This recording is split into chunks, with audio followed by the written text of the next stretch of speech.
Hey, what's going on, guys? It's Joe from GadgetryTech.com, and today we're doing the follow-on review to the Elite Series 2 controller for Microsoft. Again, it's a $180 controller. I did a much more in-depth review in our first video, so click the link in the description below, and I'll have a little pop-up in the corner. Anyway, with that being said, there are some long-term discussions to be had on this. I've used this controller heavily for 7 months or so now, basically since it launched last November, playing 3 to 5 hours a night, about 5 days a week, just to get some good game time in, of course. So it's gone through some wear, and with that being said, I've come to a few conclusions, and through testing, which we'll get into on this video shortly, there's a lot of really good things about this controller. The looseness and odd feeling I was describing on the first video was, I shouldn't say validated. I bought a second controller and had the same problems. There are some workarounds. So if you maximize the tension on this controller, it tightens up the wiggle room, if you will, and that was my biggest complaint. I felt like the controller was sloppy. It is noticeably less sloppy if you tighten it up, at least by the feel. Because there's more tension, you hit a wall a little bit sooner and you get some pushback.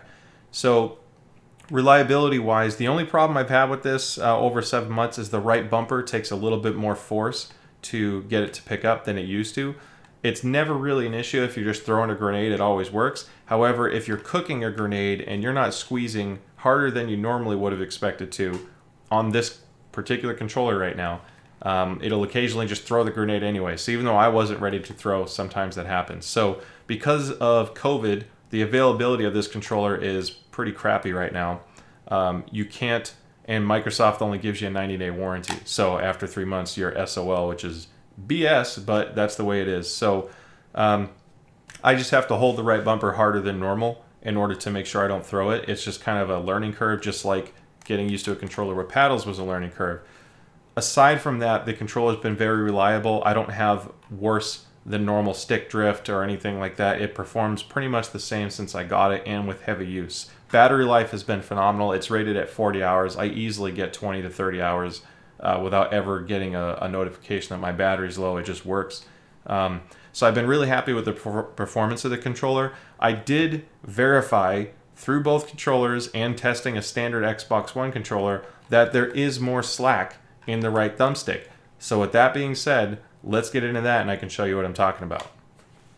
Alright guys, I want to show you real quick on this website. It's html5gamepad.com, and it's a website that doesn't require any special software or drivers to be installed. It does allow me to test multiple controllers at once to see how they perform. The big focus is the right thumbstick, which is axis 2 and 3 on this website. So the reason why I'm bringing this up is because I talked about dead zone before. There are a few differences on the controller that can impact performance on first-person shooters.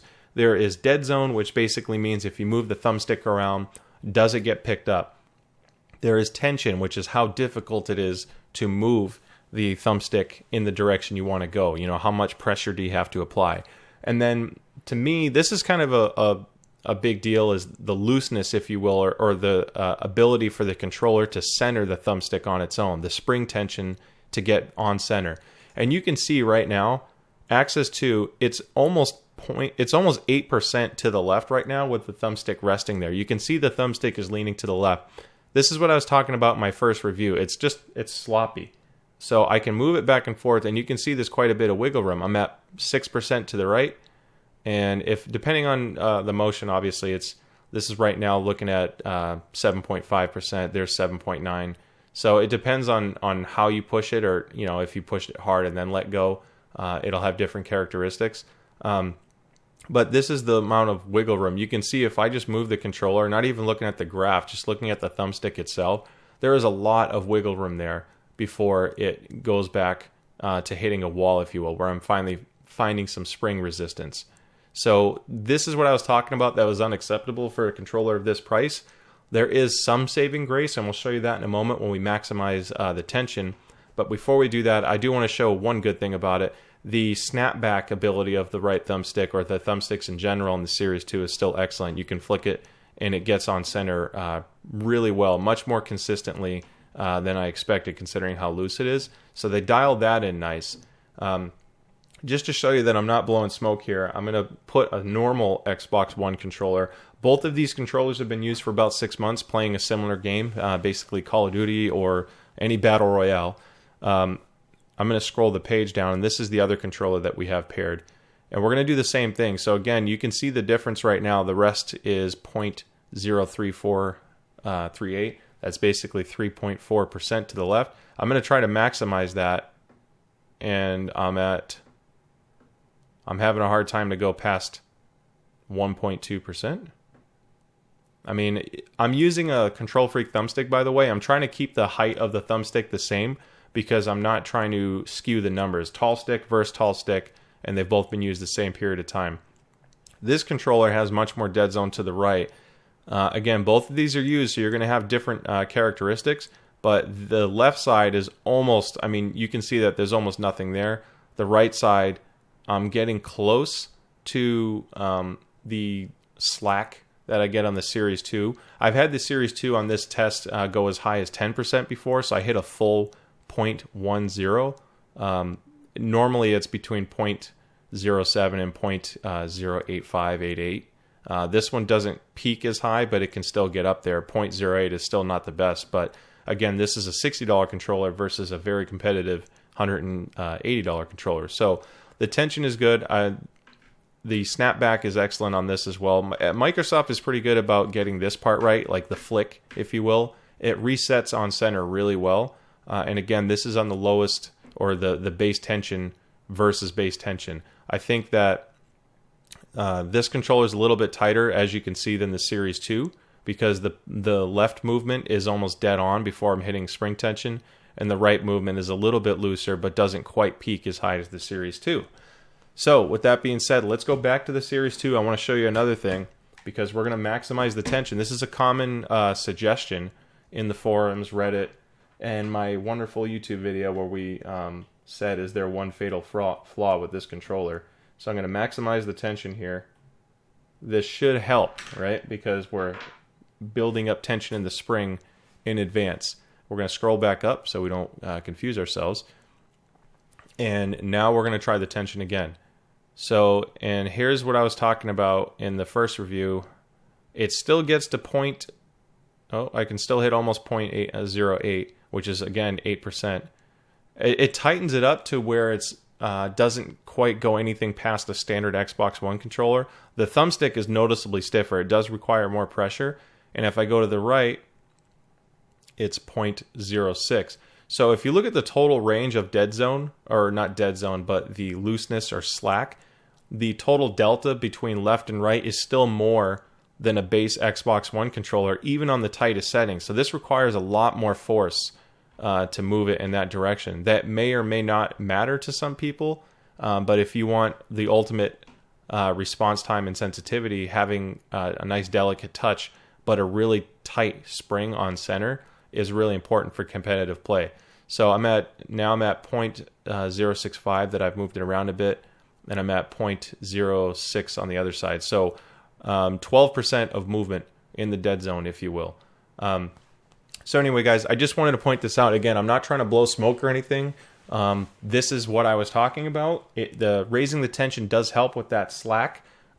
It does pick up any movement, so it's not like you have dead zone as far as the sensor sensitivity goes. It's just the looseness in the thumbstick, and it takes some getting used to on a competitive level when you're used to a more tight, typically Xbox One base controller. The only other thing I want to show you is how the hair trigger switches work. This part, if you look at the bottom here, you can see the switches for the hair trigger. I'm going to turn one on and off. Now we're at full motion on the right trigger, and we're on hair trigger on the left. So the numbers we're going to look at are B6 and B7. The way it works, full motion will make the sensor support every single two decimal places, so 0.02, 0.03, etc. You have really good analog control. This is really good for a racing game, of course. And then I want to show you the benefit of a hair trigger. On a first-person shooter, there is no, it doesn't tighten the scale. It's either 0 or 1. There's no 0.2, 0.4, 0.6, etc. It doesn't just build up quickly. It's literally on or off with very little movement.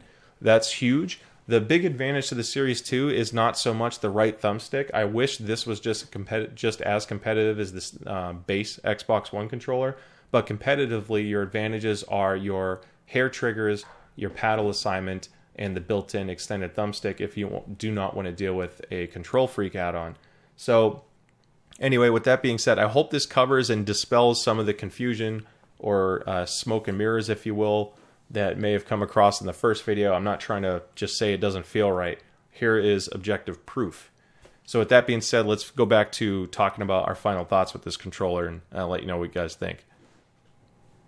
All right, so there you have it, guys. There is a noticeable difference, even if it's small. If you're a competitive player, you can feel the difference in the right thumbstick movement compared to a standard Xbox One controller.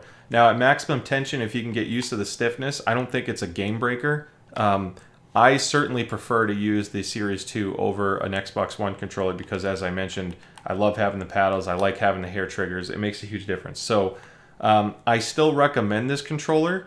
If you're buying it at a place like Best Buy, buy the 2-year warranty. Chances are you will need it. I've had some people report online of squeaky controllers, buttons not working anymore, or more drift than normal, I guess, which is basically when you're not touching it, it looks like your cursor or your guy is moving on its own. Mine's been really reliable, so I'm not totally here to trash it. I still love this controller. I can't imagine going back. But take that for what you will. I don't think that Microsoft doing a 90-day warranty is fair for a controller that's only $20 less than an Xbox One when it goes on sale. I think that price point to only give you 3 months is pretty atrocious. So the good news is Microsoft has been good about taking care of people. Sometimes outside of the 90 days, you can hit them up for support and they may still work with you. With COVID and availability, it might be harder, but I hope you take that into account. If money is less of a thing and you just want the best possible experience, definitely look at this, and you can also consider the SCUF gaming controllers. I wasn't sent this to review. I'm not biased. I strongly recommend having a controller with paddles. Whether the Series 2 is the right controller for you or not is yet to be seen. I like the Series 2 because I can customize everything on the Xbox. It's much easier to map my buttons and to change profiles on the fly and not have to deal with using the stuff that SCUF does for compatibility and tuning. SCUF has some pretty ingenious ways of customizing the controller, so I think you'll still like it. And now the price points are very, very similar. $159 to $179 as a base on a SCUF.